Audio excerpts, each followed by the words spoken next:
appeals to racial, sexual, and religious chauvinism, to rabid nationalist fervor, are beginning not to work. Business of who I am and whether I'm good or bad or achieving or not, all that's learned along the way. Just a ride. And we can change it anytime we want. It's only a choice. No effort, no work, no job, no savings of money. I realized that I had the game wrong. That the game was to find out what I already was.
We were saying how very important it is to bring about in the human mind the radical revolution. The crisis is a crisis in consciousness, a crisis that cannot anymore accept the old norms, the old patterns, the ancient traditions. And considering what the world is now, with all the misery, conflict, destructive brutality, aggression, and so on, man is still as he was. He's still brutal, violent, aggressive, acquisitive, competitive, and he has built a society along these lines.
Society today is composed of a series of institutions.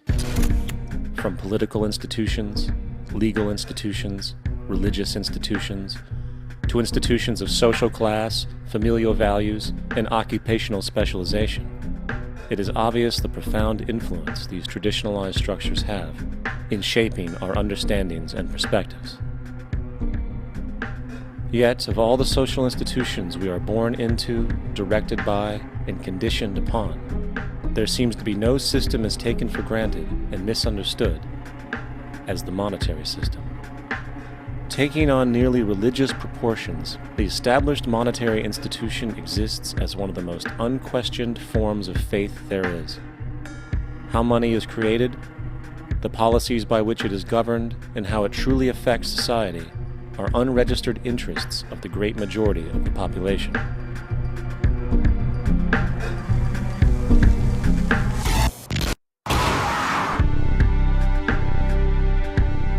In a world where 1% of the population owns 40% of the planet's wealth, in a world where 34,000 children die every single day from poverty and preventable diseases, and where 50% of the world's population lives on less than $2 a day, one thing is clear: something is very wrong. And whether we are aware of it or not, the lifeblood of all of our established institutions, and thus society itself, is money. Therefore, understanding this institution of monetary policy is critical to understanding why our lives are the way they are. Unfortunately, economics is often viewed with confusion and boredom. Endless streams of financial jargon coupled with intimidating mathematics quickly deters people from attempts at understanding it. However, the fact is, the complexity associated with the financial system is a mere mask, designed to conceal one of the most socially paralyzing structures humanity has ever endured.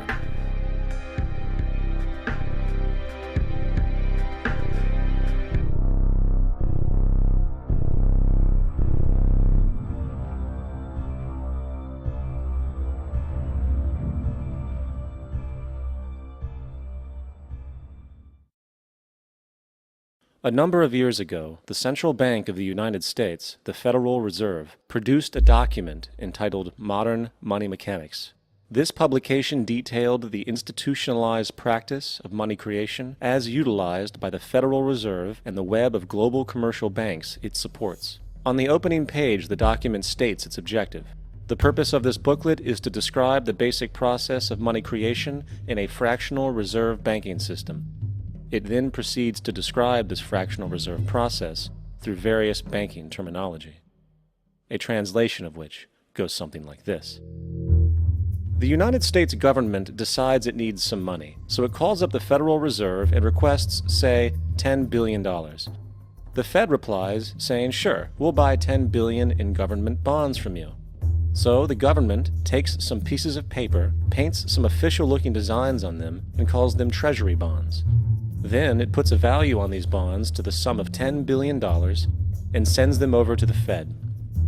In turn, the people at the Fed draw up a bunch of impressive pieces of paper themselves, only this time calling them Federal Reserve notes, also designating a value of $10 billion to the set. The Fed then takes these notes and trades them for the bonds. Once this exchange is complete, the government then takes the $10 billion in Federal Reserve notes and deposits it into a bank account. And upon this deposit, the paper notes officially become legal tender money, adding $10 billion to the U.S. money supply. And there it is. $10 billion in new money has been created. Of course, this example is a generalization, for, in reality, this transaction would occur electronically, with no paper used at all. In fact, only 3% of the U.S. money supply exists in physical currency. The other 97% essentially exists in computers alone. Now, government bonds are, by design, instruments of debt, and when the Fed purchases these bonds, with money it essentially created out of thin air, the government is actually promising to pay back that money to the Fed. In other words, the money was created out of debt. This mind-numbing paradox of how money or value can be created out of debt or a liability will become more clear as we further this exercise. So, the exchange has been made and now $10 billion sits in a commercial bank account. Here's where it gets really interesting. For as based on the fractional reserve practice, that $10 billion deposit instantly becomes part of the bank's reserves, just as all deposits do. And regarding reserve requirements, as stated in Modern Money Mechanics, a bank must maintain legally required reserves equal to a prescribed percentage of its deposits. It then quantifies this by stating, under current regulations, the reserve requirement against most transaction accounts is 10%. This means that with a $10 billion deposit, 10% or $1 billion is held as the required reserve, while the other $9 billion is considered an excessive reserve and can be used as the basis for new loans. Now, it is logical to assume that this $9 billion is literally coming out of the existing $10 billion deposit. However, this is actually not the case. What really happens is that the $9 billion is simply created out of thin air on top of the existing $10 billion deposit. This is how the money supply is expanded. As stated in modern money mechanics, of course they, the banks, do not really pay out loans from the money they receive as deposits. If they did this, no additional money would be created. What they do when they make loans is to accept promissory notes, loan contracts, in exchange for credits, money, to the borrower's transaction accounts. In other words, the $9 billion can be created out of nothing simply because there is a demand for such a loan and that there is a $10 billion deposit to satisfy the reserve requirements. Now, let's assume that somebody walks into this bank and borrows the newly available $9 billion. They will then most likely take that money and deposit it into their own bank account. The process then repeats, for that deposit becomes part of the bank's reserves. 10% is isolated, and in turn 90% of the $9 billion, or $8.1 billion, is now available as newly created money for more loans. And of course, that 8.1 can be loaned out and redeposited, creating an additional 7.2 billion, to 6.5 billion, to 5.9 billion, etc. This deposit money creation loan cycle can technically go on to infinity. The average mathematical result is that about $90 billion can be created on top of the original $10 billion. In other words, for every deposit that ever occurs in the banking system, about 9 times that amount can be created out of thin air. Money jitters. Ask the obliging Bank of America for a jar of soothing instant money, M-O-N-E-Y, in the form of a convenient personal loan. So, now that we understand how money is created by this fractional reserve banking system, a logical yet elusive question might come to mind. What is actually giving this newly created money value? The answer? The money that already exists. The new money essentially steals value from the existing money supply. For the total pool of money is being increased irrespective to demand for goods and services. And as supply and demand finds equilibrium, prices rise, diminishing the purchasing power of each individual dollar. This is generally referred to as inflation, and inflation is essentially a hidden tax on the public. What is the advice that you generally get? And that is inflate the currency. They don't say debase the currency. They don't say devalue the currency. They don't say cheat the people who are saved. They say lower the interest rates. The real deception is when we distort the value of money. When we create money out of thin air, we have no savings, and yet there's so-called capital. So my question boils down to this: how in the world can we expect to solve the problems of inflation, that is, the increase in the supply of money, with more inflation? Of course, it can't. The fractional reserve system of monetary expansion is inherently inflationary. For the act of expanding the money supply, without there being a proportional expansion of goods and services in the economy, will always debase a currency. In fact, a quick glance at the historical values of the US dollar versus the money supply reflects this point definitively, for the inverse relationship is obvious. $1 in 1913 required $21.60 in 2007 to match value. That is a 96% devaluation since the Federal Reserve came into existence. Now, if this reality of inherent and perpetual inflation seems absurd and economically self-defeating, hold that thought, for absurdity is an understatement in regard to how our financial system really operates. For in our financial system, money is debt. And debt is money. Here is a chart of the U.S. money supply from 1950 to 2006.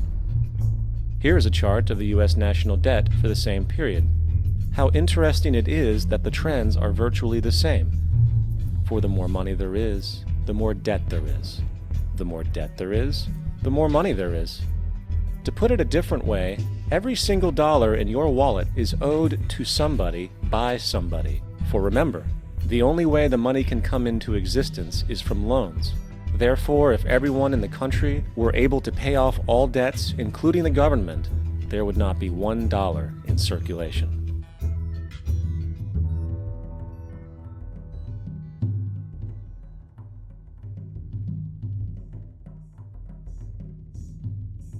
In fact, the last time in American history the national debt was completely paid off was in 1835 after President Andrew Jackson shut down the central bank that preceded the Federal Reserve.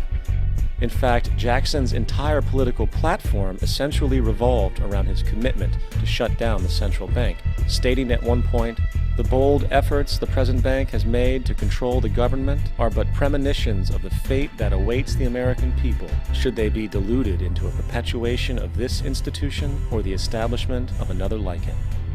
Unfortunately, his message was short-lived, and the international bankers succeeded to install another central bank in 1913, the Federal Reserve. And as long as this institution exists, perpetual debt is guaranteed. Now, so far we have discussed the reality that money is created out of debt, through loans. These loans are based on a bank's reserves, and reserves are derived from deposits.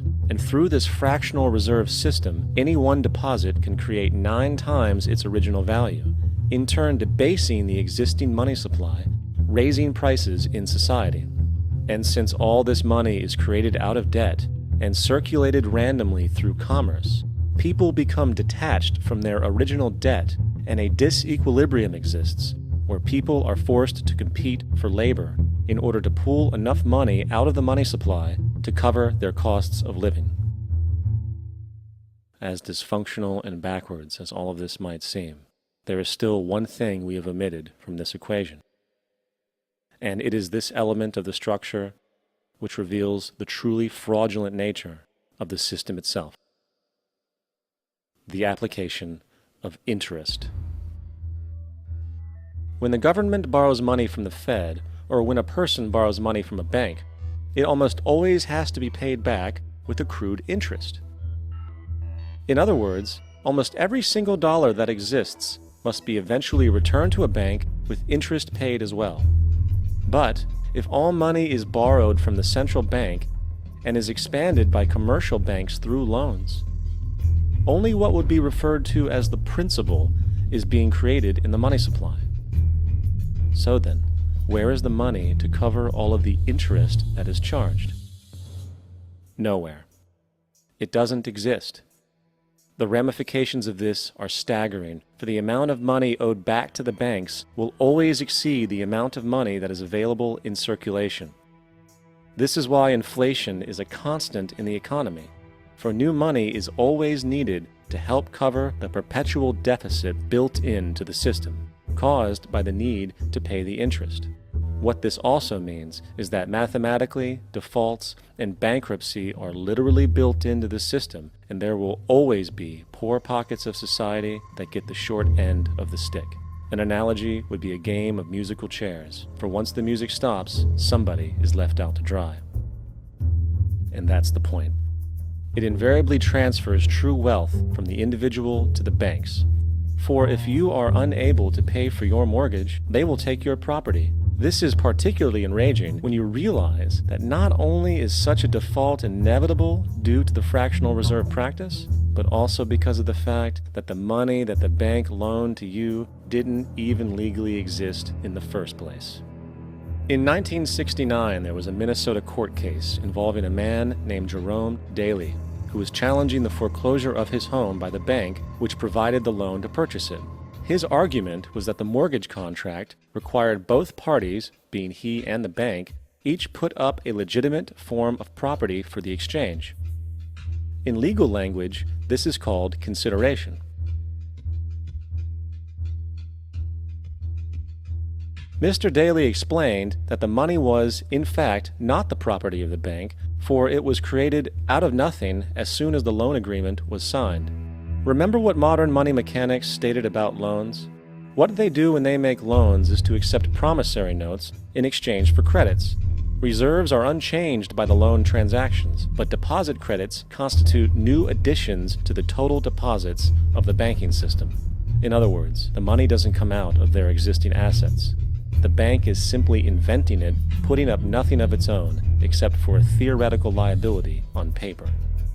As the court case progressed, the bank's president, Mr. Morgan, took the stand, and in the judge's personal memorandum, he recalled that the plaintiff, bank's president, admitted that, in combination with the Federal Reserve Bank, did create the money and credit upon its books by bookkeeping entry. The money and credit first came into existence when they created it. Mr. Morgan admitted that no United States law or statute existed which gave him the right to do this. A lawful consideration must exist and be tendered to support the note. The jury found that there was no lawful consideration, and I agree. He also poetically added, only God can create something of value out of nothing. And upon this revelation, the court rejected the bank's claim for foreclosure, and Daly kept his home. The implications of this court decision are immense. For every time you borrow money from a bank, whether it is a mortgage loan or a credit card charge, the money given to you is not only counterfeit, it is an illegitimate form of consideration, and hence voids the contract to repay, for the bank never had the money as property to begin with. Unfortunately, such legal realizations are suppressed and ignored, and the game of perpetual wealth transfer and perpetual debt continues. And this brings us to the ultimate question: why? During the American Civil War, President Lincoln bypassed the high-interest loans offered by the European banks and decided to do what the Founding Fathers advocated, which was to create an independent and inherently debt-free currency. It was called the greenback. Shortly after this measure was taken, an internal document circulated between private British and American banking interests stated, "Slavery is but the owning of labor and carries with it the care of laborers, while the European plan is that capital shall control labor by controlling wages. This can be done by controlling the money. It will not do to allow the greenback, as we cannot control that." The fractional reserve policy perpetrated by the Federal Reserve, which has spread in practice to the great majority of banks in the world, is, in fact, a system of modern slavery. Think about it. Money is created out of debt. And what do people do when they are in debt? They submit to employment to pay it off. But if money can only be created out of loans, how can society ever be debt-free? It can't. And that's the point. And it is the fear of losing assets coupled with the struggle to keep up with the perpetual debt and inflation inherent in the system, compounded by the inescapable scarcity within the money supply itself, created by the interest that can never be repaid, that keeps the wage slave in line, running on the hamster wheel with millions of others, in effect powering an empire that truly benefits only the elite at the top of the pyramid. For, at the end of the day, who are you really working for? The banks. Money is created in a bank and invariably ends up in a bank. They are the true masters, along with the corporations and governments they support.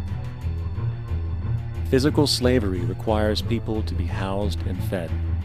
Economic slavery requires people to feed and house themselves. It is one of the most ingenious scams for social manipulation ever created, and at its core, it is an invisible war against the population.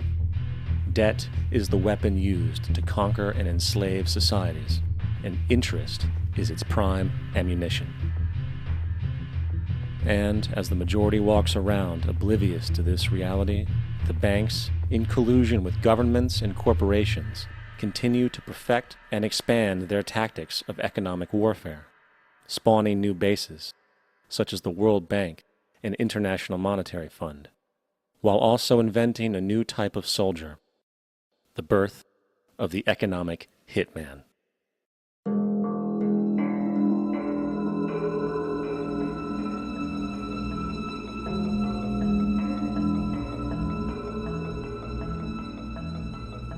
We economic hitmen really have been the ones responsible for creating this first truly global empire. And we work many different ways.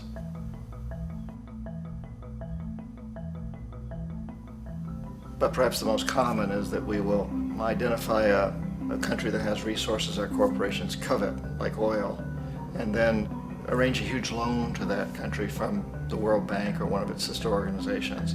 But the money never actually goes to the country. Instead, it goes to our big corporations to build infrastructure projects in that country, power plants, industrial parks, ports, things that benefit a few rich people in that country, in addition to our corporations, but really don't help the majority of the people at all. However, those people, the whole country is left holding a huge debt.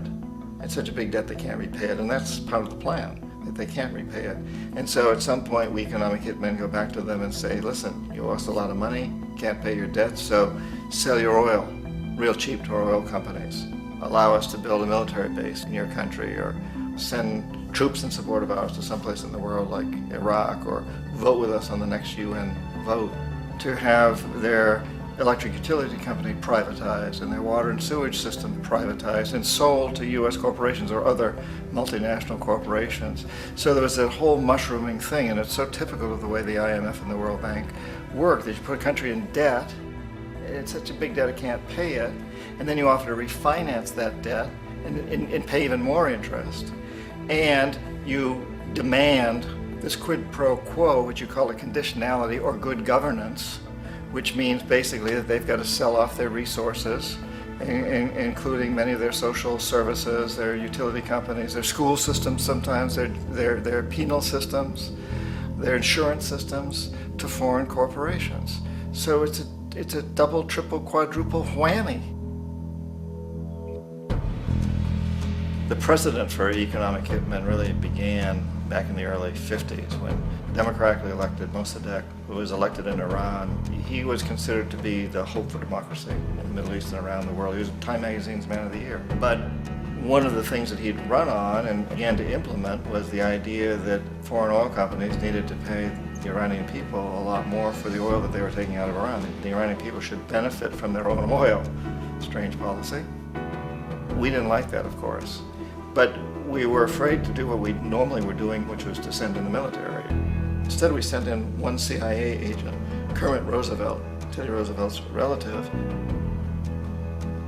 And Kermit went in with a few $1 million and was very, very effective and efficient. And in a short amount of time, he managed to get Mossadegh overthrown and brought in the Shah of Iran to replace him, who always was favorable to oil. And it was extremely effective. Mobs overflow Tehran. Army officers shout that Mossadegh has surrendered and his regime as virtual dictator of Iran is ended. Pictures of the Shah are paraded through the streets as sentiment reverses. The Shah is welcomed home. So back here in the United States, in Washington, people looked around and said, wow, that was easy and cheap. So this established a whole new way of manipulating countries, of creating empire. The only problem with Roosevelt was that he was a card-carrying CIA agent, and had he been caught, the ramifications could have been pretty serious. So very quickly at that point, the decision was made to use private consultants to channel the money through the World Bank or the IMF or one of the other such agencies, to bring in people like me who worked for private companies, so that if we got caught, there would be no governmental ramifications.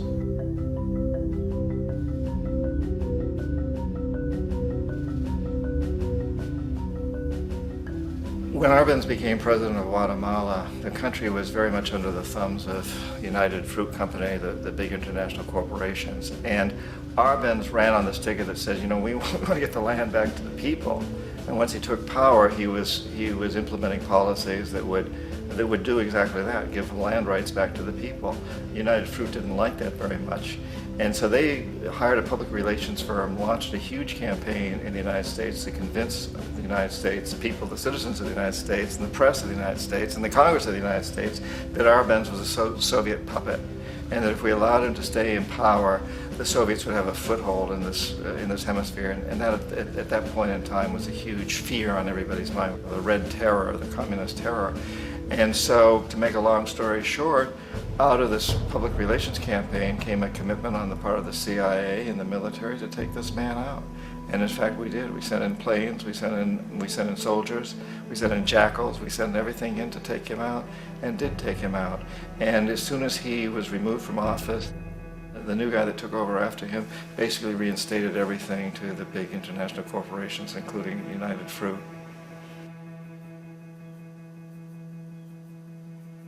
Ecuador for many, many years had been ruled by pro-US dictators, often relatively brutal. Then it was decided that they were going to have a truly democratic election. Jaime Roldos ran for office, and his main goal, he said, as president would be to make sure that Ecuador's resources were used to help the people. And he won, overwhelming, by more votes than anybody had ever won anything in Ecuador. And he began to implement these policies to make sure that the profits from oil went to help the people. Well, we didn't like that in the United States. I was sent down as one of several economic hitmen to change Roldos, to corrupt him, to bring him around, to let him know, okay, you can get very rich, you and your family, if you play our game, but if you continue to try to keep these policies you've promised, you're going to go. He wouldn't listen. He was assassinated. As soon as the plane crashed, the whole area was cordoned off. The only people allowed in were U.S. military from a nearby base and some of the Ecuadorian military. When an investigation was launched, 2 of the key witnesses died in car accidents before they had a chance to testify. A lot of very, very strange things that went on around the assassination of Jaime Roldos. I, like most people who've really looked at this case, have absolutely no doubt that it was an assassination. And of course, in my position as an economic hitman, I was always expecting something to happen to Jaime, whether it be a coup or assassination, I wasn't sure, but that he would be taken down because he was not being corrupted. He would not allow himself to be corrupted the way we wanted to corrupt him.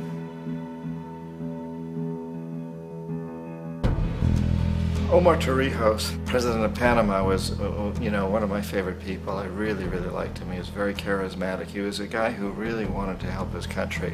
And when I tried to bribe him or corrupt him, he said, look, John, he called me Juanito. He said, look, Juanito, I don't need the money. What I really need is for my country to be treated fairly. I need for the United States to repay the debts that you owe my people for all the destruction you've done here. I need to be in a position where I can help other Latin American countries win their independence and be free of this terrible presence from the north that you people are exploiting us so badly. I need to have the Panama Canal back in the hands of the Panamanian people. That's what I want. And so, leave me alone. Don't try to bribe me. It was 1981, and in May, Jaime Roldos was assassinated.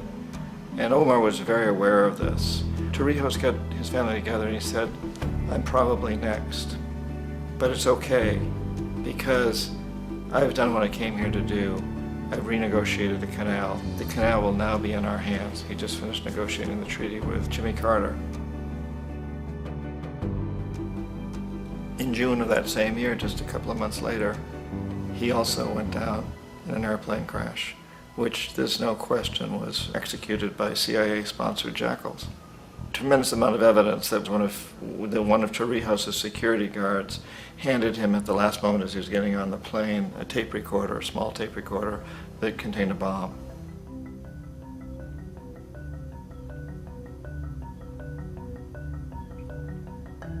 It is interesting to me how this system has continued pretty much the same way for years and years and years, except the economic hitmen have got better and better and better. Then we come up with, very recently, what happened in Venezuela. In 1998, Hugo Chavez gets elected president, following a long line of presidents who had been very corrupt and basically destroyed the economy of the country. And Chavez was elected amidst all that. Chavez stood up to the United States, and he's done it primarily demanding that Venezuelan oil be used to help the Venezuelan people. Well, we didn't like that in the United States. So in 2002, a coup was staged, which there's no question in my mind, and most other people's minds, that the CIA was behind that coup.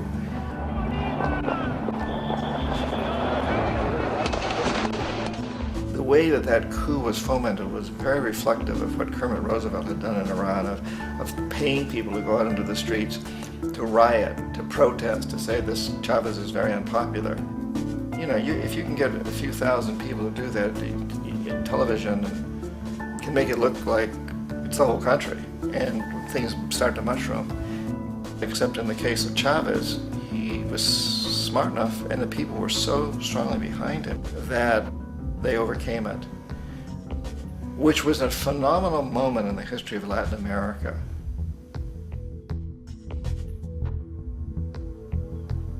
Iraq actually is a perfect example of the way the whole system works. So we economic hitmen are the first line of defense. We go in and we try to corrupt governments and get them to accept these huge loans, which we then use as leverage to basically own them.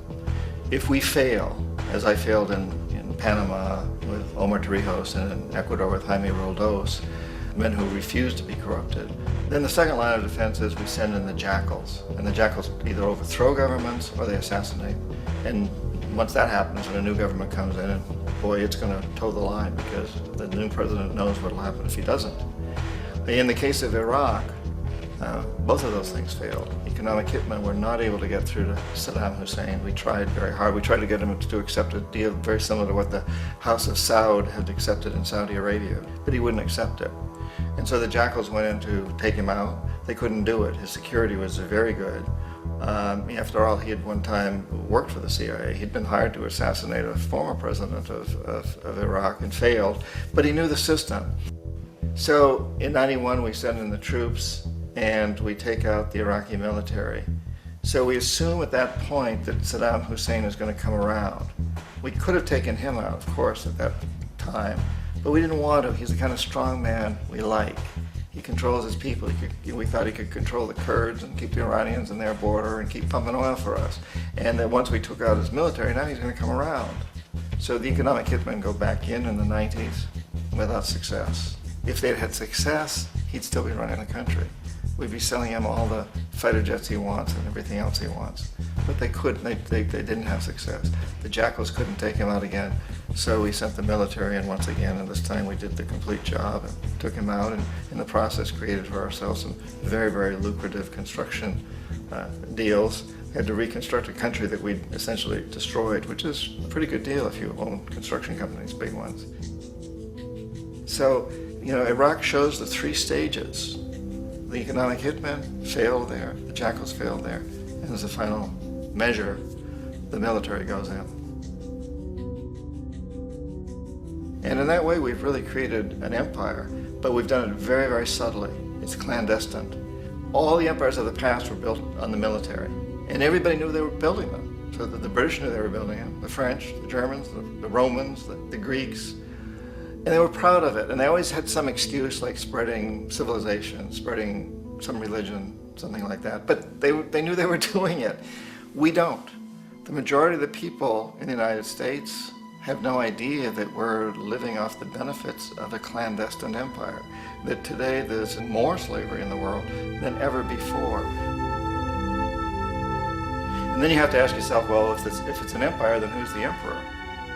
Obviously, our presidents of the United States are not emperors. An emperor is someone who's not elected, doesn't serve a limited term, and doesn't report to anyone, essentially.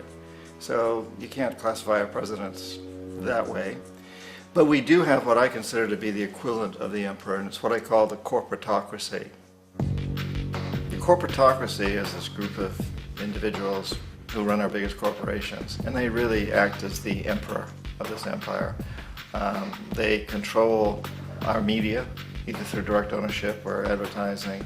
They control most of our politicians because they finance their campaigns, either through their corporations or through personal contributions that come out of the corporations. They're not elected, they don't serve a limited term, they don't report to anybody. And at the very top of the corporatocracy, you really can't tell whether a person's working for a private corporation or the government because they're always moving back and forth. So, you know, you've got a guy who one moment is the president of a big construction company like Halliburton, and the next moment he's vice president of the United States, or the president who was in the oil business. And this is true whether you've got Democrats or Republicans in the office. You have the moving back and forth through the revolving door. And in a way, our government is invisible a lot of the time, and its policies are carried out by our corporations on one level or another. And then again, the policies of the government are basically forged by the corporatocracy and then presented to the government. They become government policy. So it's an incredibly cozy relationship. This isn't a conspiracy theory type of thing. These people don't have to get together and plot to do things. They all basically work under one primary assumption, and that is that they must maximize profits regardless of the social and environmental costs.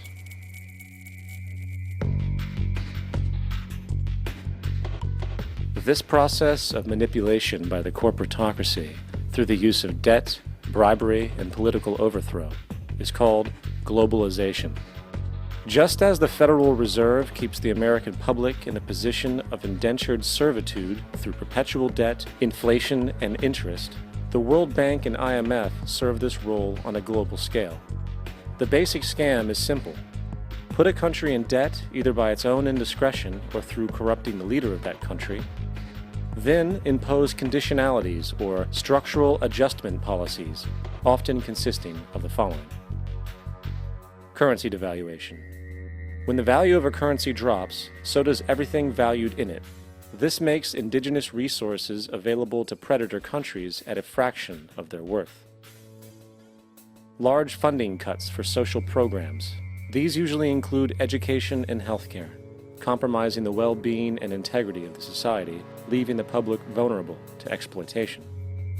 Privatization of state-owned enterprises. This means that socially important systems can be purchased and regulated by foreign corporations for profit. For example, in 1999, the World Bank insisted that the Bolivian government sell the public water system of its third largest city to a subsidy of the U.S. corporation Bechtel. As soon as this occurred, water bills for the already impoverished local residents skyrocketed. It wasn't until after a full-blown revolt by the people that the Bechtel contract was nullified. Then there is trade liberalization, or the opening up of the economy through removing any restrictions on foreign trade. This allows for a number of abusive economic manifestations, such as transnational corporations bringing in their own mass-produced products, undercutting the indigenous production and ruining local economies. An example is Jamaica, which, after accepting loans and conditionalities from the World Bank, lost its largest cash crop markets due to competition with Western imports. Today, countless farmers are out of work, for they are unable to compete with the large corporations. Another variation is the creation of numerous, seemingly unnoticed, unregulated, inhumane sweatshop factories, which take advantage of the imposed economic hardship. Additionally, due to production deregulation, environmental destruction is perpetual, as a country's resources are often exploited by the indifferent corporations while outputting large amounts of deliberate pollution. The largest environmental lawsuit in the history of the world today is being brought on behalf of 30,000 Ecuadorian Amazonian people against Texaco, which is now owned by Chevron. So today it's against Chevron, but for activities conducted by Texaco. Estimated to be more than 18 times what the Exxon Valdez dumped into the coast of Alaska. In the case of Ecuador, it wasn't an accident. The oil companies did it intentionally. They knew they were doing it to save money out there rather than arranging for proper disposal. Furthermore, a cursory glance at the performance record of the World Bank reveals that the institution, which publicly claims to help poor countries develop and alleviate poverty, has done nothing but increase poverty and the wealth gap, while corporate profits soar. In 1960, the income gap between the fifth of the world's people in the richest countries versus the fifth in the poorest countries was 30-1. By 1998, it was 74-1. While global GNP rose 40% between 1970 and 1985, those in poverty actually increased by 17%. While from 1985 to 2000, those living on less than $1 a day increased by 18%. Even the Joint Economic Committee of the U.S. Congress admitted that there is a mere 40% success rate of all World Bank projects. In the late 1960s, the World Bank intervened in Ecuador with large loans. During the next 30 years, poverty grew from 50% to 70%. Under or unemployment grew from 15 to 70%. Public debt increased from 240 million to 16 billion, while the share of resources allocated to the poor went from 20% to 6%. In fact, by the year 2000, 50% of Ecuador's national budget had to be allocated for paying its debts. It is important to understand the World Bank is, in fact, a U.S. bank, supporting U.S. interests. For the United States holds veto power over decisions, as it is the largest provider of capital. And where did it get this money? You guessed it, it made it out of thin air through the fractional reserve banking system. Of the world's top 100 economies, as based on annual GDP, 51 are corporations, and 47 of that 51 are US-based. Walmart, General Motors, and Exxon are more economically powerful than Saudi Arabia, Poland, Norway, South Africa, Finland, Indonesia, and many others. And, as protective trade barriers are broken down, currencies tossed together and manipulated in floating markets, and state economies overturned in favor of open competition and global capitalism, the empire expands. You get up on your little 21-inch screen and howl about America and democracy. There is no America. There is no democracy. There is only IBM and ITT and AT&T and DuPont, Dow, Union Carbide, and Exxon. Those are the nations of the world today. What do you think the Russians talk about in their councils of state? Karl Marx? They get out their linear programming charts, statistical decision theories, Minimax solutions, and compute the price-cost probabilities of their transactions and investments, just like we do. We no longer live in a world of nations and ideologies, Mr. Beale. The world is a college of corporations, inexorably determined by the immutable bylaws of business. The world is a business, Mr. Beale.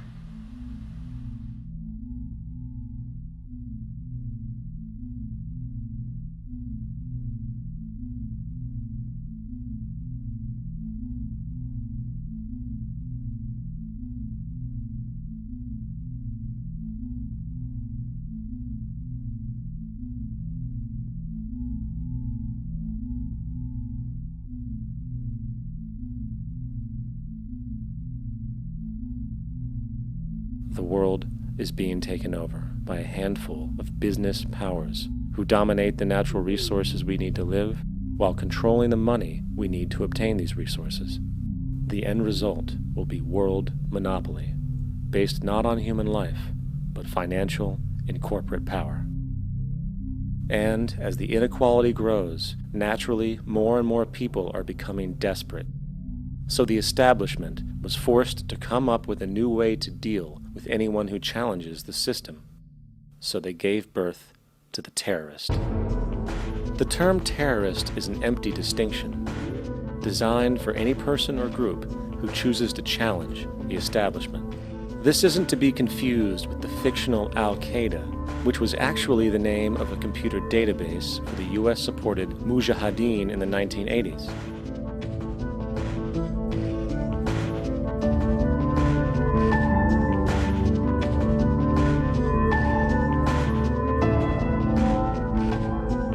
In 2007, the Department of Defense received $161.8 billion for the so-called global war on terrorism. According to the National Counterterrorism Center, in 2004, roughly 2,000 people were killed internationally due to supposed terrorist acts. Of that number, 70 were American. Using this number as a general average, which is extremely generous, it is interesting to note that twice as many people die from peanut allergies a year than from terrorist acts. Concurrently, the leading cause of death in America is coronary heart disease, killing roughly 450,000 each year. And in 2007, the government's allocation of funds for research on this issue was about $3 billion. This means that the U.S. government in 2007 spent 54 times the amount for preventing terrorism than it spent for preventing a disease which kills 6,600 times more people annually than terrorism does. Yet, as the name terrorism and Al-Qaeda are arbitrarily stamped on every news report relating to any action taken against U.S. interests, the myth grows wider. In mid-2008, the U.S. Attorney General actually proposed that the U.S. Congress officially declare war against the fantasy. Not to mention, as of July 2008, there are now over 1 million people currently on the U.S. terrorist watch list. These so-called counterterrorism measures, of course, have nothing to do with social protection, and everything to do with preserving the establishment amongst the growing anti-American sentiment both domestically and internationally, which is legitimately founded on the greed-based corporate empire expansion that is exploiting the world. The true terrorists of our world do not meet at the docks at midnight or scream Allah Akbar before some violent action. The true terrorists of our world wear $5,000 suits and work in the highest positions of finance, government, and business. So, what do? How do we stop a system of greed and corruption that has so much power and momentum? How do we stop this aberrant group behavior which feels no compassion for, say, the millions slaughtered in Iraq and Afghanistan, so the corporatocracy can control energy resources and opium production for Wall Street profit?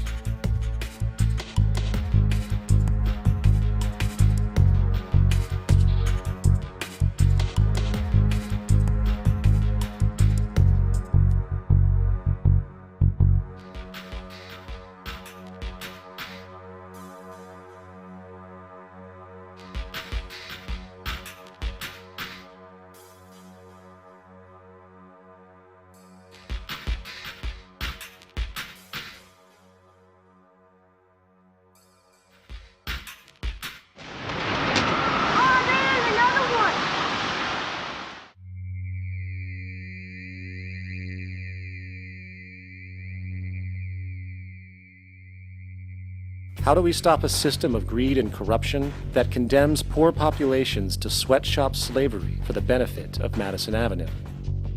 Or that engineers false flag terror attacks for the sake of manipulation? Or that generates built-in modes of social operation which are inherently exploitative? Or that systematically reduces civil liberties and violates human rights in order to protect itself from its own shortcomings? How do we deal with the numerous covert institutions, such as the Council on Foreign Relations, the Trilateral Commission, and the Bilderberg Group, and other undemocratically elected groups which, behind closed doors, collude to control the political, financial, social, and environmental elements of our lives? In order to find the answer, we must first find the true underlying cause. For the fact is, the selfish, corrupt, power, and profit-based groups are not the true source of the problem. They are symptoms.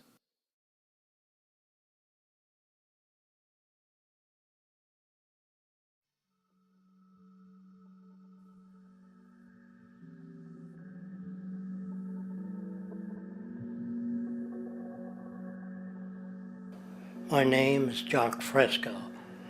I'm an industrial designer and a social engineer. I'm very much interested in society and developing a system that might be sustainable for all people. First of all, the word corruption is a monetary invention. That aberrant behavior that's disruptive to the well-being of people, Well, you're dealing with human behavior. And human behavior appears to be environmentally determined, meaning if you were raised by the Seminole Indians as a baby, never saw anything else, you'd hold that value system. And this goes for nations, it goes for individuals, for families. They try to indoctrinate their children to their particular faith and their country and make them feel like they're part of that.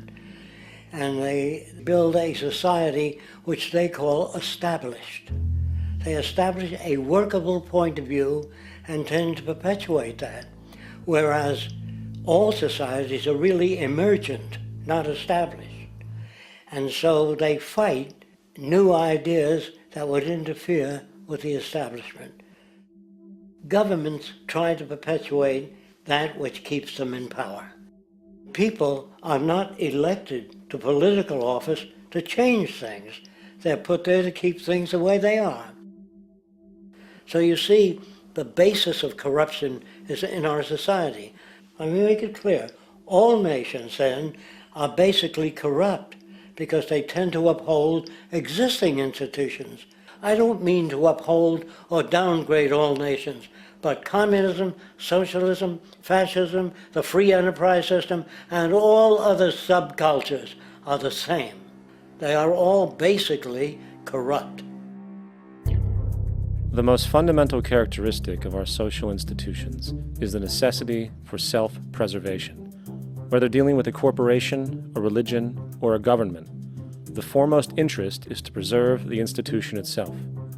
For instance, the last thing an oil company would ever want is the utilization of energy that was outside of its control, for it makes that company less relevant to society.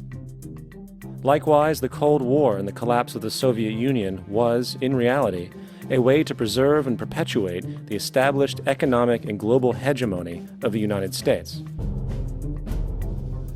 Similarly, religions condition people to feel guilty for natural inclinations, each claiming to offer the only path to forgiveness and salvation. At the heart of this institutional self-preservation lies the monetary system, for it is money that provides the means for power and survival. Therefore, just as a poor person might be forced to steal in order to survive, it is a natural inclination to do whatever is needed to continue an institution's profitability. This makes it inherently difficult for profit-based institutions to change, for it puts in jeopardy not only the survival of large groups of people, but also the coveted materialistic lifestyles associated with affluence and power. Therefore, the paralyzing necessity to preserve an institution, regardless of its social relevance, is largely rooted in the need for money or profit.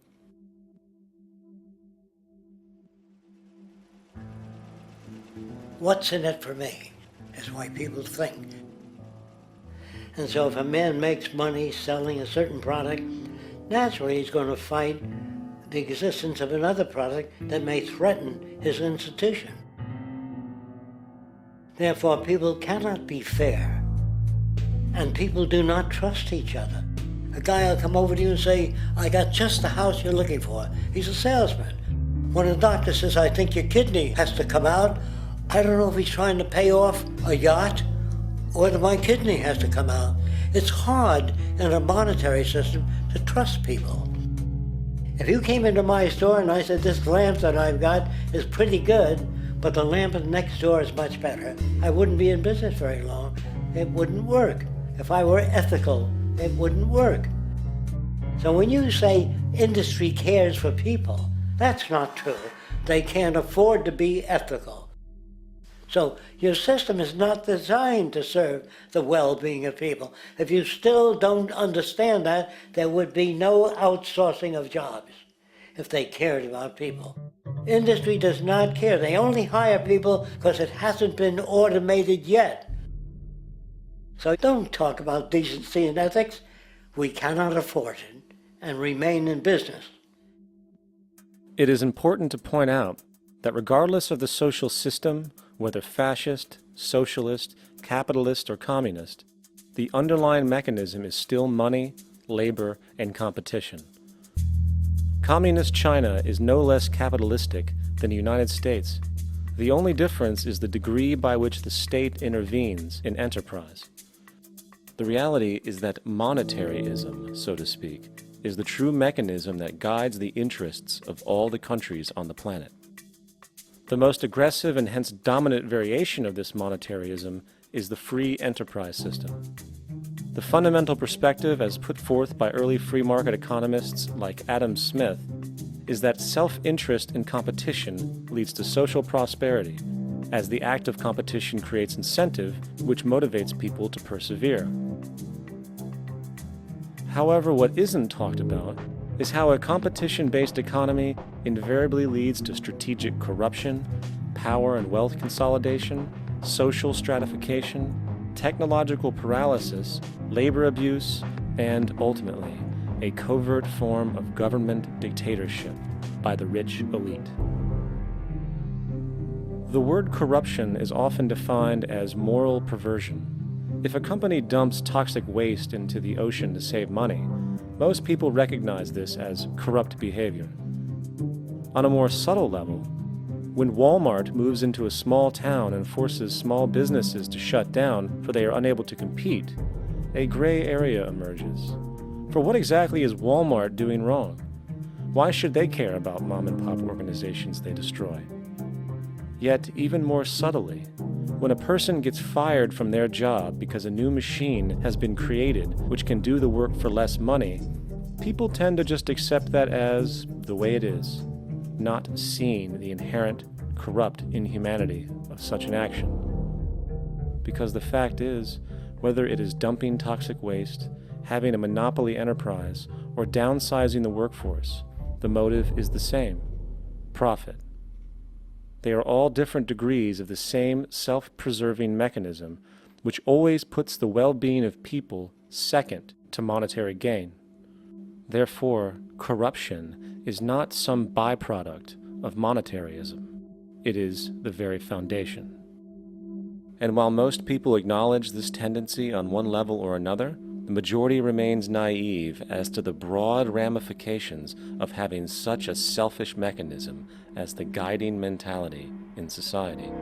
Internal documents show that after this company positively, absolutely knew that they had a medication that was infected with the AIDS virus, they took the product off the market in the U.S. and then they dumped it in France, Europe, Asia, and Latin America. The U.S. government allowed it to happen. The FDA allowed this to happen. And now the government is completely looking the other way. Thousands of innocent hemophiliacs have died from the AIDS virus. This company knew absolutely that it was infected with AIDS. They dumped it because they wanted to turn this disaster into a profit. So you see, you have built-in corruption. We're all chiseling off each other, and you can't expect decency in that sort of thing. And feeling that, they don't know who to elect. They think in terms of a democracy, which is not possible in a monetary-based economy. If you have more money to advertise your position, the position you desire in government, that isn't a democracy.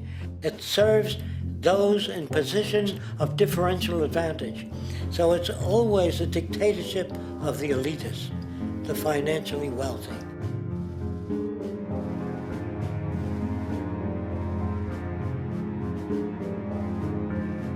It is an interesting observation to note how seemingly unknown personalities magically appear on the scene as presidential candidates. Then, before you know it, somehow you are left to choose from a small group of extremely wealthy people who suspiciously have the same broad social view. Obviously, it's a joke. The people placed on the ballot are done so because they have been pre-decided to be acceptable by the established financial powers who actually run the show. Yet, many who understand this illusion of democracy often think, if only we could just get our honest, ethical politicians in power, then we would be okay.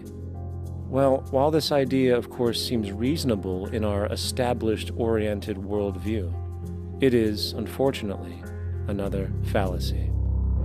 For when it really comes down to what is actually important, the institution of politics, and thus politicians themselves, have absolutely no true relevance as to what makes our world and society function.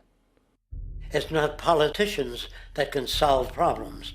They have no technical capabilities. They don't know how to solve problems. Even if they were sincere, they don't know how to solve problems. It's the technicians that produce the desalination plants. It's the technicians that give you electricity, that give you motor vehicles, that heat your house and cool it in the summertime. It's technology that solves problems, not politics.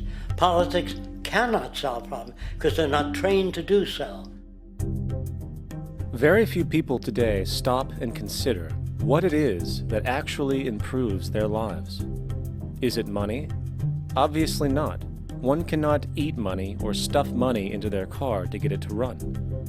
Is it politics?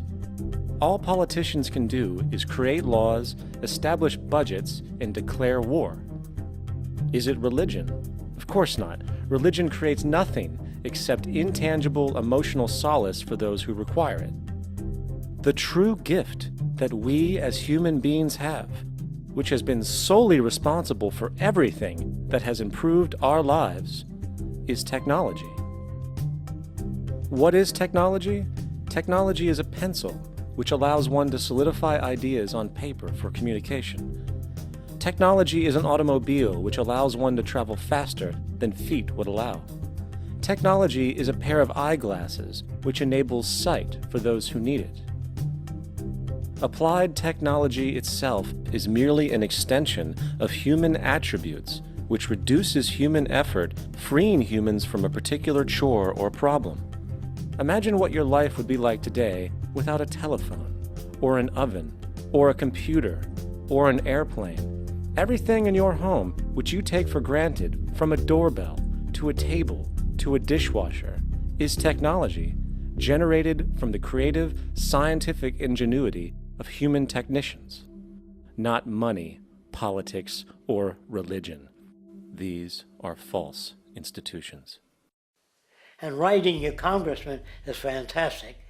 They tell you to write your congressman if you want something done. The men in Washington should be at the forefront of technology, the forefront of human studies, the forefront of crime, all the factors that shape human behavior. You don't have to write your congressman. What kind of people are they that are appointed to do that job? The future will have great difficulty. And the question that's raised by politicians is, how much will a project cost? The question is not how much will it cost. Do we have the resources? And we have the resources today to house everyone, build hospitals all over the world, build schools all over the world, the finest equipment and labs for teaching and doing medical research.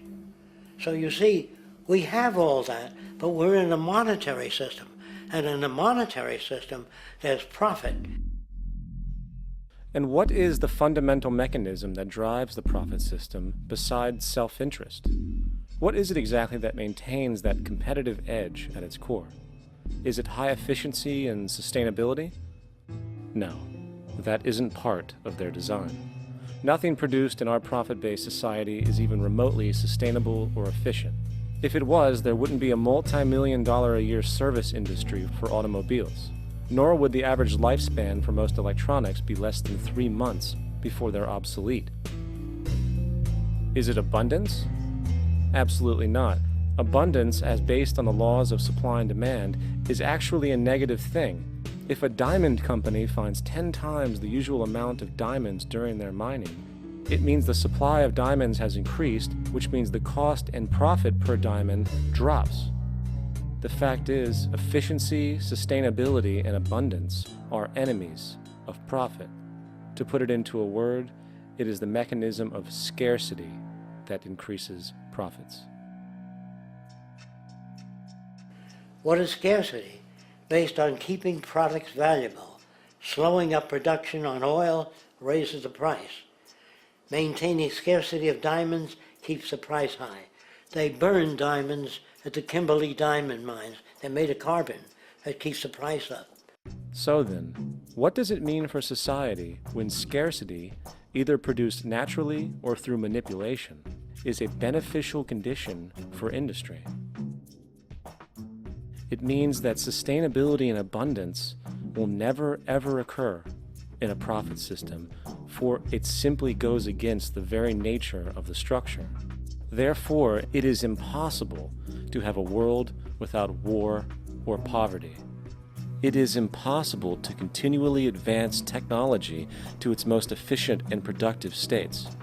And, most dramatically, it is impossible to expect human beings to behave in truly ethical or decent ways.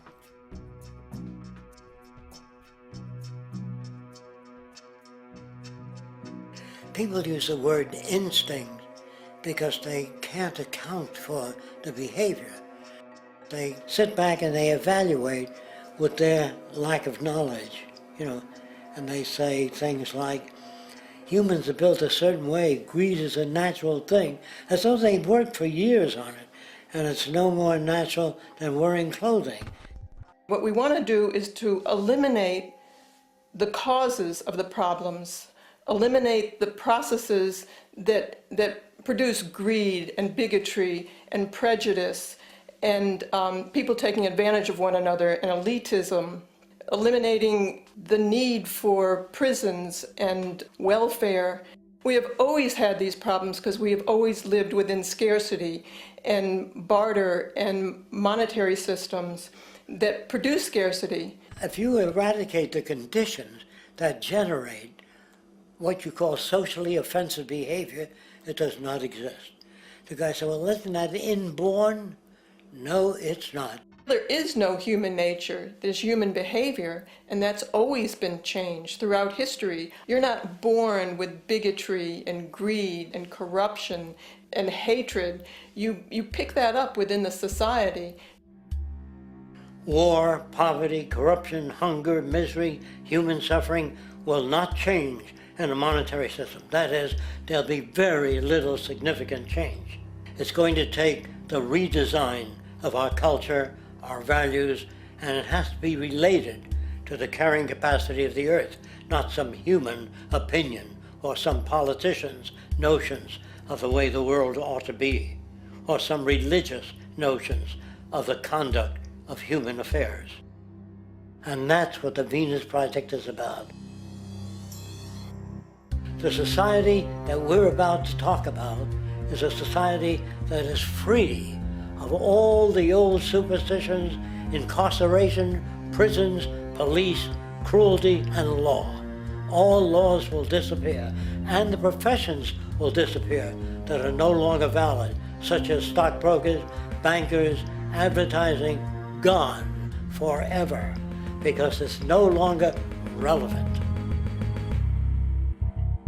When we understand that it is technology devised by human ingenuity which frees humanity and increases our quality of life, we then realize that the most important focus we can have is on the intelligent management of the Earth's resources. For it is from these natural resources we gain the materials to continue our path of prosperity. Understanding this, we then see that money fundamentally exists as a barrier to these resources, for virtually everything has a financial cost. And why do we need money to obtain these resources? Because of real or assumed scarcity. We don't usually pay for air and tap water because it is in such high abundance, selling it would be pointless. So then, logically speaking, if resources and technologies applicable to creating everything in our societies, such as houses, cities, and transportation, were in high enough abundance, there would be no reason to sell anything. Likewise, if automation and machinery was so technologically advanced as to relieve human beings of labor, there would be no reason to have a job. And with these social aspects taken care of, there would be no reason to have money at all. So the ultimate question remains: do we on Earth have enough resources and technological understanding to create a society of such abundance that everything we have now could be available without a price tag and without the need for submission through employment? Yes, we do. We have the resources and technology to enable this at a minimum, along with the ability to raise the standard of living so high that people in the future will look back at our civilization now and gawk at how primitive and immature our society was. What the Venus Project proposes is an entirely different system that's updated to present-day knowledge. We've never given scientists the problem of how do you design a society which would eliminate boring and monotonous jobs, that would eliminate accidents in transportation, that would enable people to have a high standard of living, that would eliminate poisons in our food, that would give us other sources of energy that are clean and efficient. We can do that out there.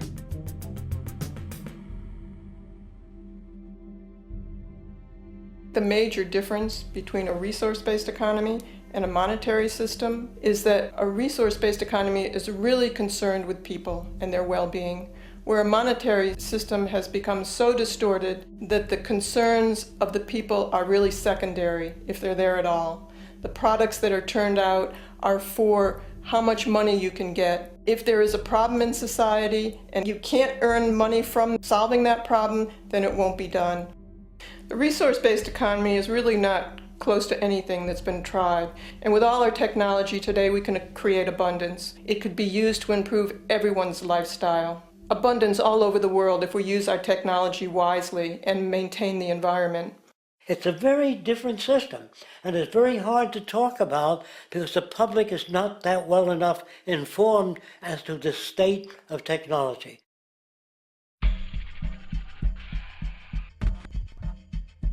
At present, we don't have to burn fossil fuels. We don't have to use anything that would contaminate the environment. There are many sources of energy available. Alternative energy solutions pushed by the establishment, such as hydrogen, biomass, and even nuclear, are highly insufficient, dangerous, and exist only to perpetuate the profit structure that industry has created. When we look beyond the propaganda and self-serving solutions put forth by the energy companies, we find a seemingly endless stream of clean, abundant, and renewable energy for generating power. Solar and wind energy are well known to the public, but the true potential of these mediums remains unexpressed. Solar energy, derived from the sun, has such abundance that 1 hour of light at high noon contains more energy than what the entire world consumes in a year. If we could capture 0.01% of this energy, the world would never have to use oil, gas, or anything else. The question then is not availability, but the technology to harness it. And there are many advanced mediums today which could accomplish just that, if they were not hindered by the need to compete for market share with the established energy power structures. Then there's wind energy. Wind energy has long been denounced as weak, and due to being location-driven, impractical. This is simply not true. The U.S. Department of Energy admitted in 2007 that if wind was fully harvested in just 3 of America's 50 states, it could power the entire nation. And then there are the rather unknown mediums of tidal and wave power. Tidal power is derived from tidal shifts in the ocean. Installing turbines which capture this movement generates energy. In the United Kingdom, 42 sites are currently noted as available, forecasting that 34% of all the UK's energy could come from tidal power alone. Wave power, which extracts energy from the surface motions of the ocean, is estimated to have a global potential of up to 80,000 terawatt-hours a year. This means 50% of the entire planet's energy usage could be produced from this medium alone. Now, it is important to point out that tidal, wave, solar, and wind power requires virtually no preliminary energy to harness, unlike coal, oil, gas, biomass, hydrogen, and all the others. In combination, these 4 mediums alone, if efficiently harnessed through technology, could power the world forever. That being said, there happens to be another form of clean, renewable energy which trumps them all: geothermal power. Geothermal energy utilizes what is called heat mining, which, through a simple process using water, is able to generate massive amounts of clean energy. In 2006, an MIT report on geothermal energy found that 13,000 zettajoules of power are currently available in the Earth, with the possibility of 2,000 zettajoules being easily tappable with improved technology. The total energy consumption of all the countries on the planet is about half of a zettajoule a year. This means about 4,000 years of planetary power could be harnessed in this medium alone. And when we understand that the Earth's heat generation is constantly renewed, this energy is really limitless and could be used forever. These energy sources are only a few of the clean, renewable mediums available, and as time goes on, we will find more.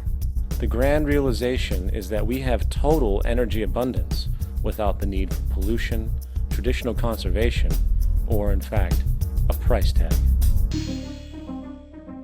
And what about transportation? The prevailing means of transportation in our societies is by automobile and aircraft, both of which predominantly need fossil fuels to run.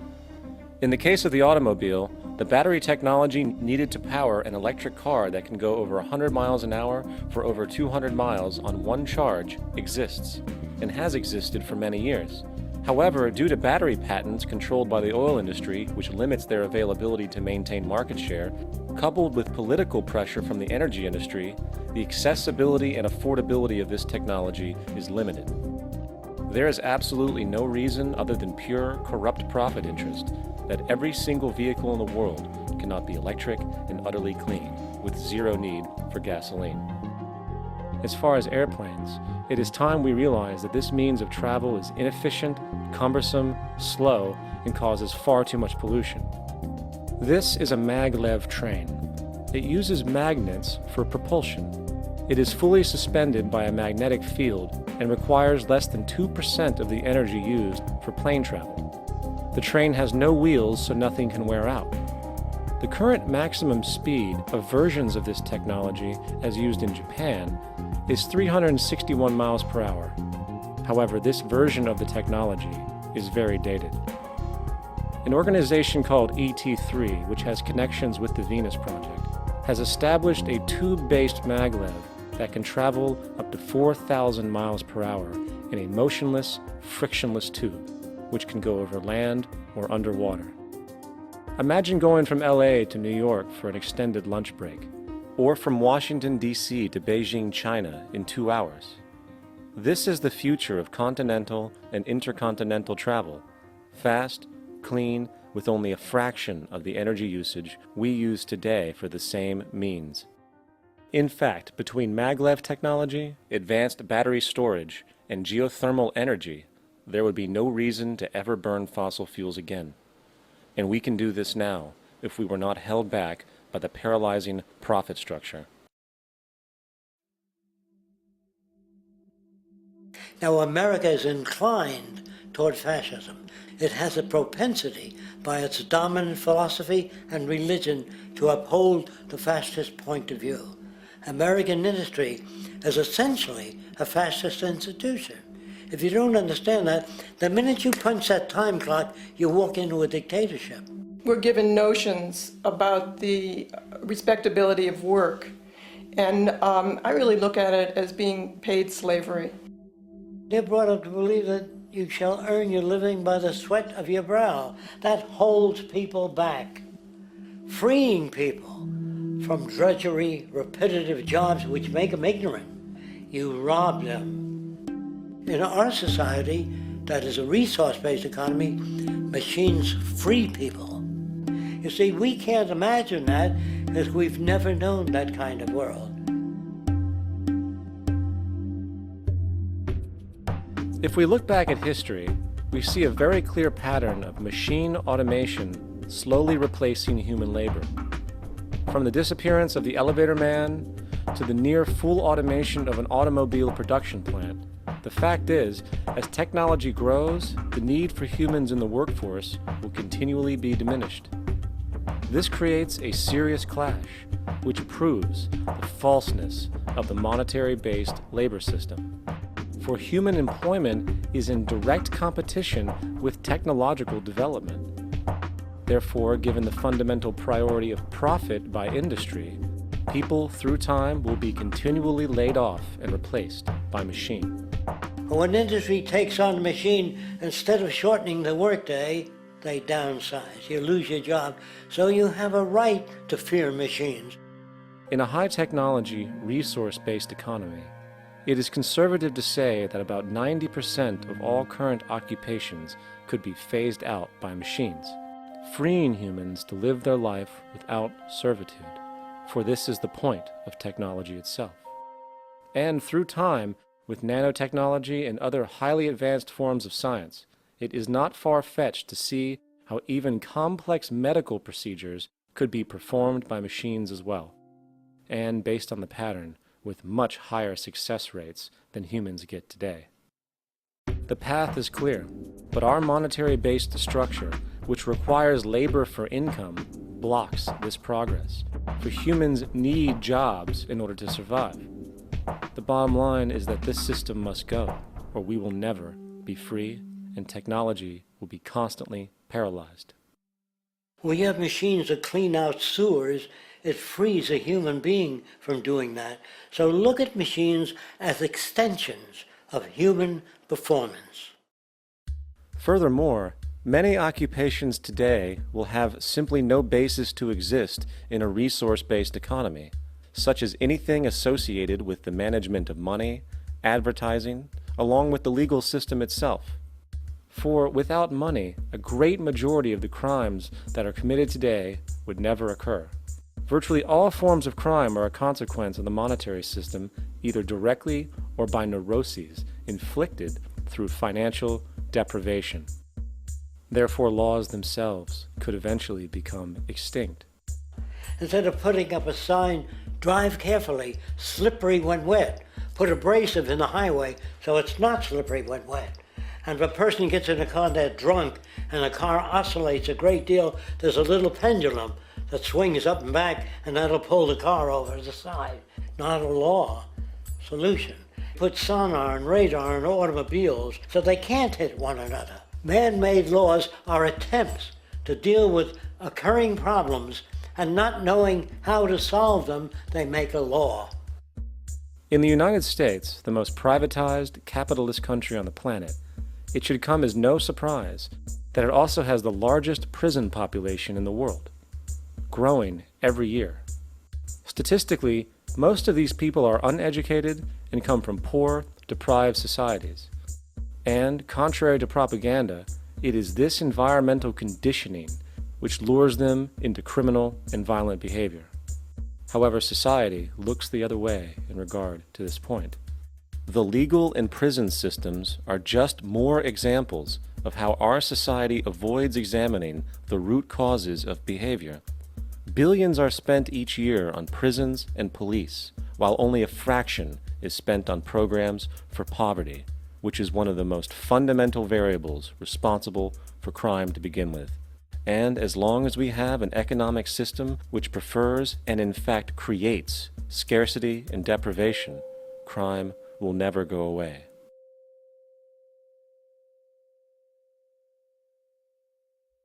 If people have access to the necessities of life without servitude, debt, barter, trade, they behave very differently.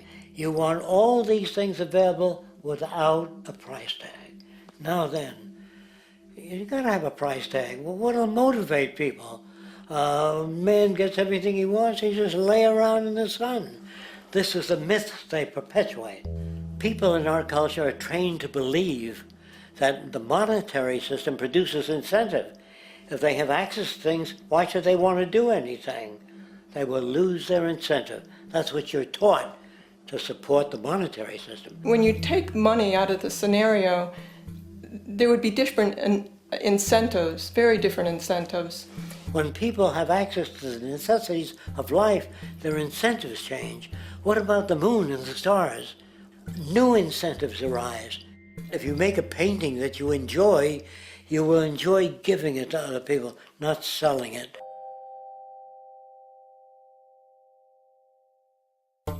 I think most of the education that I've seen today is essentially producing a person for a job. It's very specialized. They're not generalists. People don't know a lot about a lot of different subjects. I don't think you could get people to go to war if they knew a lot about a lot of things. I think education is mostly rote, and they're not taught how to solve problems. They're not given the tools emotionally or within their own field of how to do critical thinking. A resource-based economy, the education would be very different. Our society's major concern is mental development and to motivate each person to their highest potential. Because our philosophy is the smarter people are, the richer the world, because everybody becomes a contributor. The smarter your kids are, the better my life will be, because they'll be contributing more constructively to the environment and to my life, because everything that we devise within a resource-based economy would be applied to society. There would be nothing to hold it back.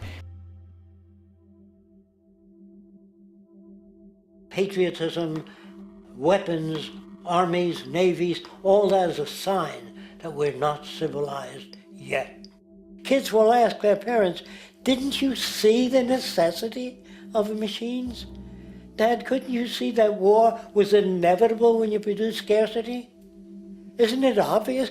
Of course the kid will understand that you were pinheads, raised merely to serve the established institutions.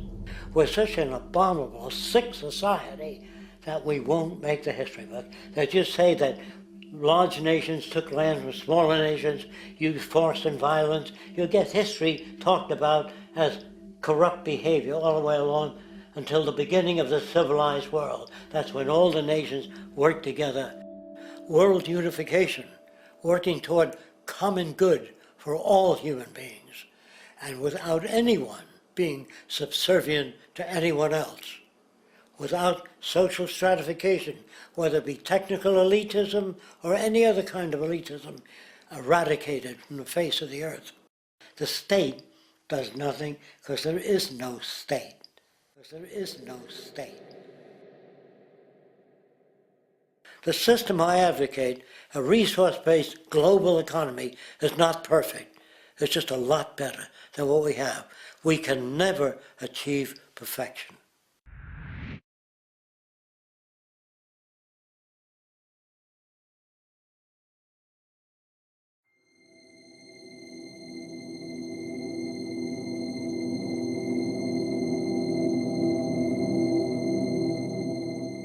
The social values of our society, which has manifested in perpetual warfare, corruption, oppressive laws, social stratification, irrelevant superstitions, environmental destruction, and a despotic, socially indifferent, profit-oriented ruling class, is fundamentally the result of a collective ignorance of two of the most basic insights humans can have about reality: the emergent and symbiotic aspects of natural law.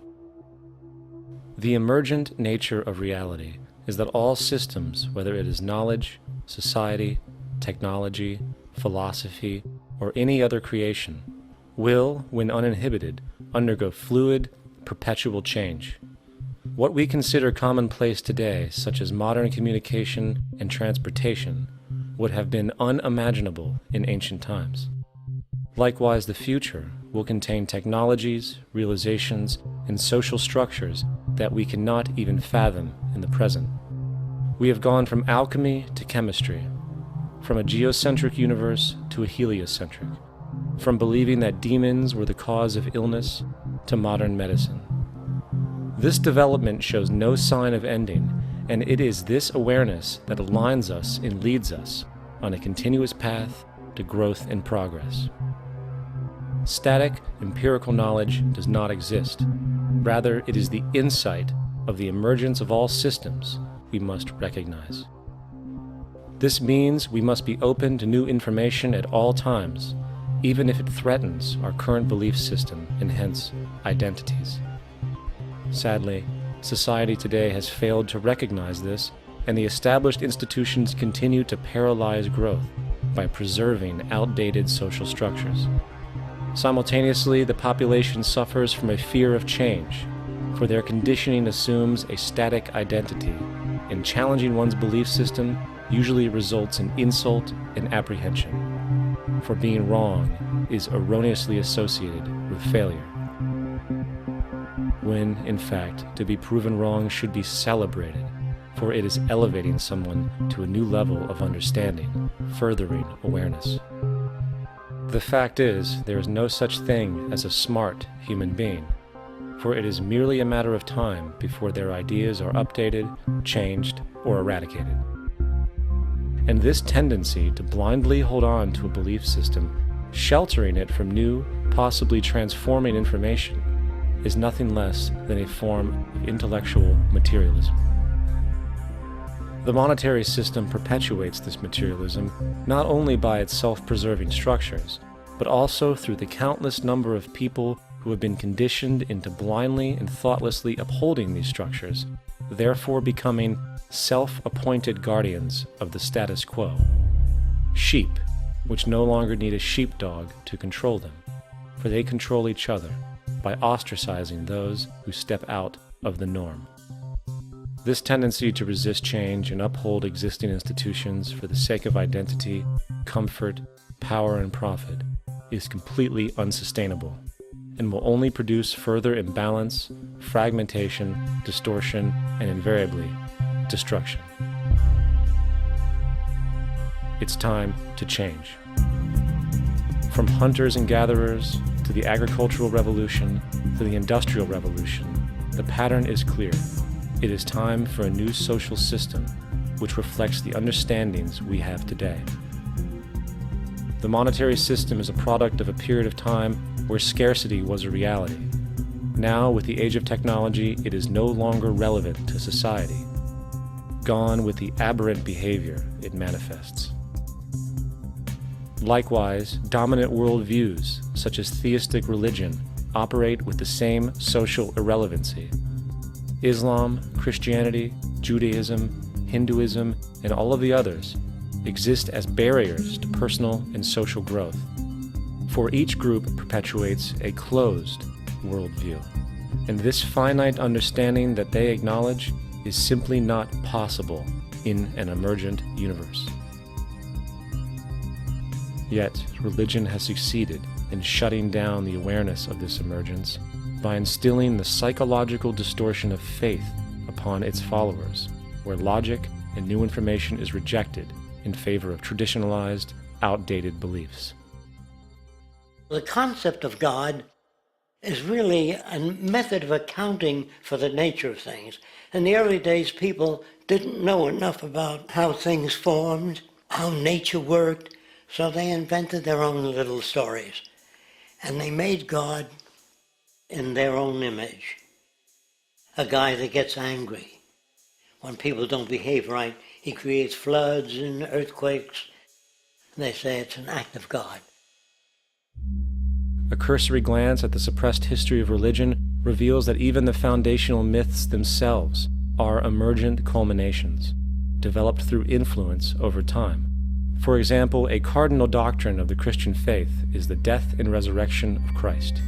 This notion is so important that the Bible itself states, "And if Christ be not risen, then is our preaching vain, and your faith is also vain."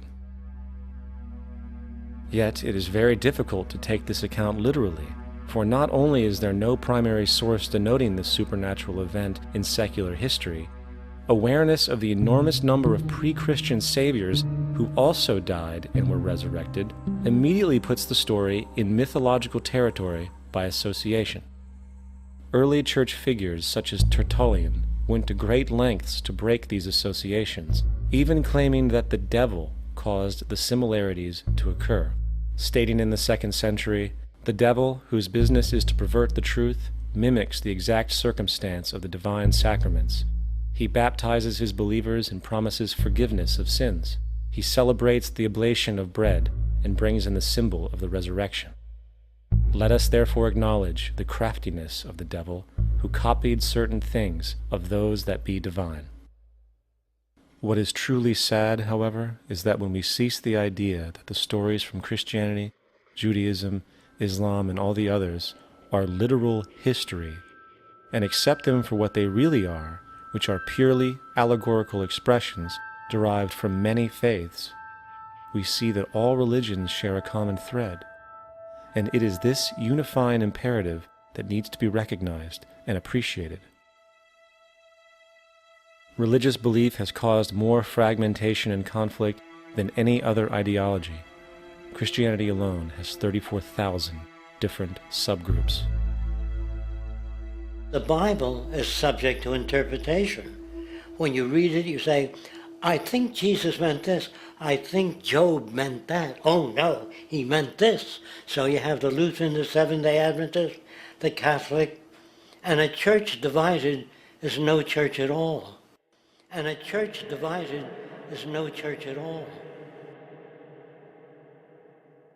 And this point on division, which is a trademark of all theistic religions, brings us to our second failure of awareness, the false assumption of separation through the rejection of the symbiotic relationship of life. Apart from the understanding that all natural systems are emergent, where all notions of reality will be constantly developed, altered, and even eradicated, we must also understand that all systems are, in fact, invented fragments, merely for the sake of conversation. For there is no such thing as independence in nature. The whole of nature is a unified system of interdependent variables, each a cause and a reaction, existing only as a concentrated whole. You don't see the plug connected to the environment, so it looks like we're free, wandering around. Take the oxygen away, we all die immediately. Take plant life away, we die. And without the sun, all the plants die. So we are connected. We really must take into account the totality. This isn't just a human experience on this planet. This is a total experience. And we know we can't survive without plants and animals. We know we can't survive without the four elements, you know. And so when are we going to really start taking that into account? That's what it is to be successful. Success depends on how well we relate to everything around us. I'm very aware of the fact that my grandson cannot possibly hope to inherit a sustainable, peaceful, stable, socially just world unless every child today growing up in Ethiopia, in Indonesia, in Bolivia, in Palestine, in Israel also has that same expectation. You got to take care of the whole community or you're going to have serious problems. And now we have to see that the whole world is the community, and we must all take care of each other that way. And it's not just a community of human beings, it's a community of plants and animals and elements. And we really need to understand that. That's what's going to bring us joy too, and pleasure. That's what's missing in our lives right now. We can call it spirituality, but the fact of the matter is, joy comes from that bliss of connectedness. That's our God spirit. That's that side of ourselves that really feels it. And you can feel it deep inside you. It's this amazing, wonderful feeling. And you know it when you get it. You don't get it from money. You get it from connection. Now, if that isn't a hazard to this country, how are we going to keep building nuclear weapons? You know what I mean? What's going to happen to the arms industry when we realize we're all one? It's going to fuck up the economy. The economy that's fake anyway. The economy that's fake anyway. The economy that's fake anyway. The economy that's fake anyway. The economy that's fake anyway. Which would be a real bummer. You can see why the government's cracking down on the idea of experiencing unconditional love.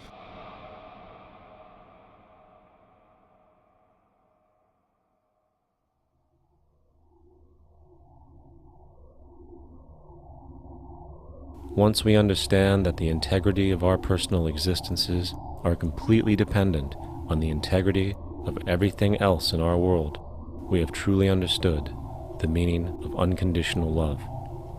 For love is extensionality, and seeing everything as you and you as everything can have no conditionalities.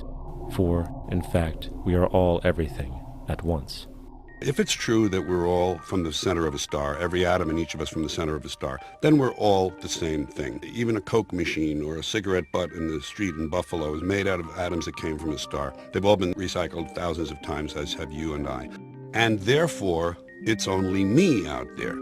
So what is there to be afraid of? What is there that needs solace seeking? Nothing. There's nothing to be afraid of because it's all us. The trouble is we have been separated by being born and given a name and an identity and being individuated. We've been separated from the oneness, and that's what religion exploits, that people have this yearning to be part of the overall one again. So they exploit that. They call it God. They say he has rules. And I think it's cruel. I think you can do it absent religion.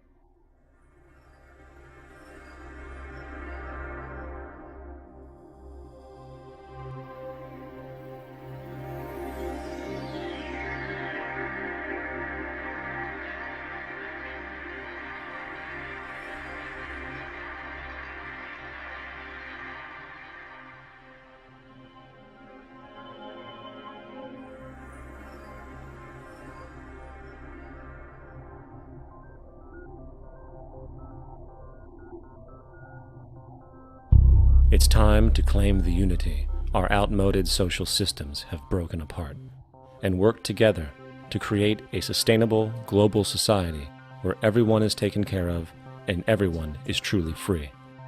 Your personal beliefs, whatever they may be, are meaningless when it comes to the necessities of life. Every human being is born naked, needing warmth, food, water, shelter. Everything else is auxiliary. Therefore, the most important issue at hand is the intelligent management of the Earth's resources. This can never be accomplished in a monetary system, for the pursuit of profit is the pursuit of self-interest, and therefore imbalance is inherent. Simultaneously, politicians are useless, for our true problems in life are technical, not political. Furthermore, ideologies that separate humanity, such as religion, need strong reflection in the community in regard to its value, purpose, and social relevancy.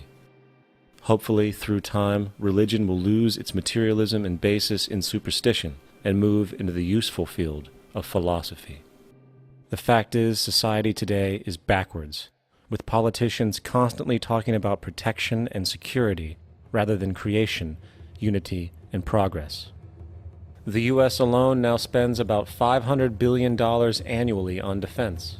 That is enough to send every high school senior in America to a 4-year college. In the 1940s, the Manhattan Project produced the first true weapon of mass destruction. This program employed 130,000 people at an extreme financial cost. Imagine what our life would be like today if that group of scientists, instead of working on a way of killing people, worked on a way to create a self-sustaining, abundant world. Life today would be very, very different if that was their goal. Instead of weapons of mass destruction, it is time to unleash something much more powerful. Weapons of mass creation.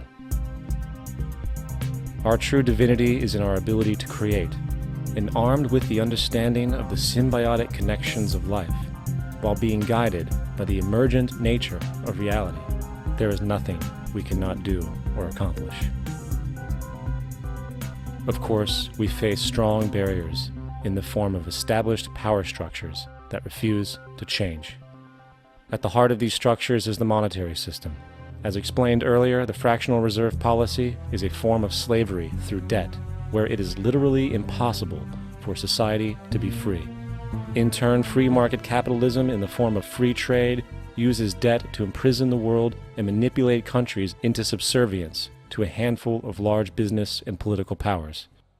Apart from these obvious amoralities, the system itself is based on competition, which immediately destroys the possibility of large-scale collaborations for the common good, hence paralyzing any attempt at true global sustainability.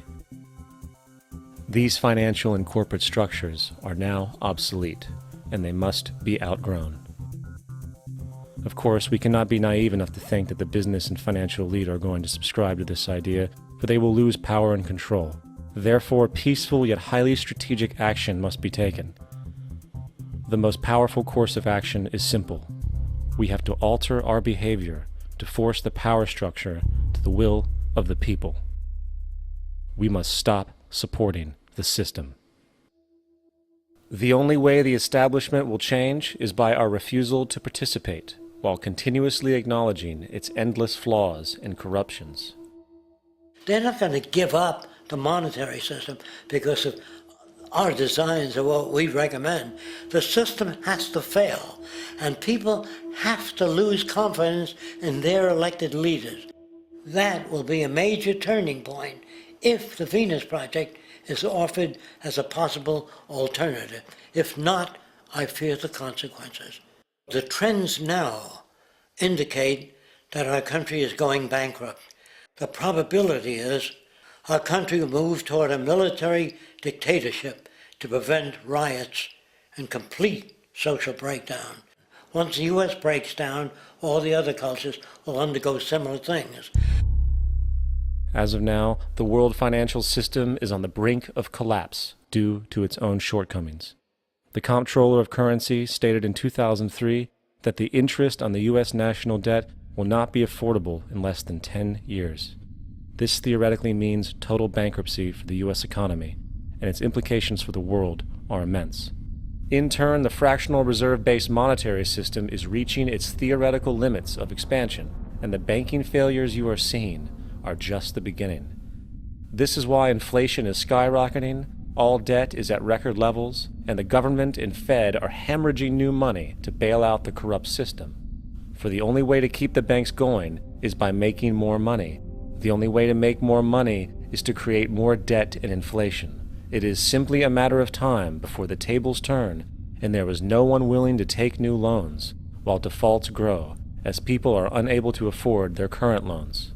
Then the expansion of money will stop, and contraction will begin on a scale never before seen, ending a century-long pyramid scheme. This has already begun.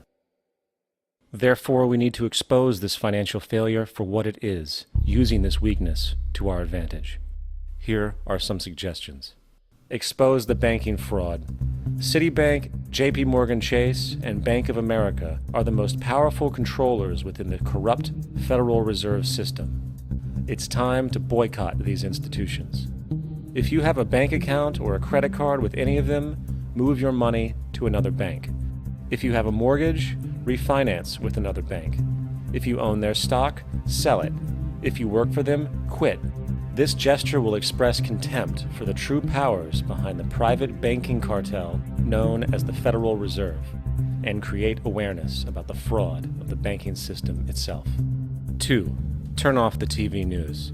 Visit the emerging independent news agencies on the internet for your information. CNN, NBC, ABC, Fox, and all the others present all news pre-filtered to maintain the status quo. With 4 corporations owning all major media outlets, objective information is impossible. This is the true beauty of the internet, and the establishment has been losing control because of this free flow of information. We must protect the internet at all times, as it is truly our savior right now. 3. Don't ever allow yourself, your family, or anyone you know to ever join the military. This is an obsolete institution, now used exclusively for maintaining an establishment that is no longer relevant. U.S. soldiers in Iraq work for U.S. corporations, not the people. Propaganda forces us to believe that war is natural and the military is an honorable institution. Well, if war is natural, why are there 18 suicides every single day by American veterans who have post-traumatic stress disorder? If our military men and women are so honored, why is it that 25% of the American homeless population are veterans? 4. Stop supporting the energy companies. If you live in a detached house, get off the grid. Investigate every means of making your home self-sustainable with clean energy. Solar, wind, and other renewable energies are now affordable consumer realities, and considering the never-ending rising cost of traditional energies, it will likely be a cheaper investment over time. If you drive, get the smallest car you can. and consider using one of the many conversion technologies that can enable your car to be a hybrid, electric, or run on anything other than establishment fuels. 5. Reject the political system. The illusion of democracy is an insult to our intelligence. In a monetary system, there is no such thing as a true democracy, and there never was. We have two political parties owned by the same set of corporate lobbyists. They are placed in their positions by the corporations, with popularity artificially projected by their media. In a system of inherent corruption, the change of personnel every couple of years has very little relevance. Instead of pretending that the political game has any true meaning, focus your energy on how to transcend this failed system. And 6. Join the movement. Go to the zeitgeistmovement.com and help us create the largest mass movement for social change the world has ever seen. We must mobilize and educate everyone about the inherent corruption of our current world system, along with the only true sustainable solution, declaring all the natural resources on the planet as common heritage to all people, while informing everyone as to the true state of technology and how we can all be free if the world works together rather than fights. The choice lies with you. You can continue to be a slave to the financial system and watch the continuous wars, depressions, and injustice across the globe while placating yourself with vain entertainment and materialistic garbage. Or you can focus your energy on true, meaningful, lasting, holistic change, which actually has the realistic ability to support and free all humans with no one left behind. But, in the end, the most relevant change must occur first inside of you. The real revolution is the revolution of consciousness, and each one of us first needs to eliminate the divisionary, materialistic noise we have been conditioned to think is true, while discovering, amplifying, and aligning with the signal coming from our true empirical oneness. It is up to you. What we are trying during all these discussions and talks here is to see if we cannot radically bring about a transformation of the mind. Not accept things as they are, but to understand it, to go into it, to examine it, give your heart and your mind with everything that you have to find out a way of living differently.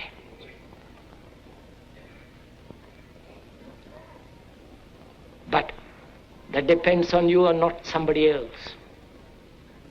Because in this there is no teacher, no pupil, there is no leader, there is no guru, there is no master, no savior. You yourself are the teacher and the pupil, you are the master, you are the guru, you are the leader. You are everything. And to understand is to transform what is.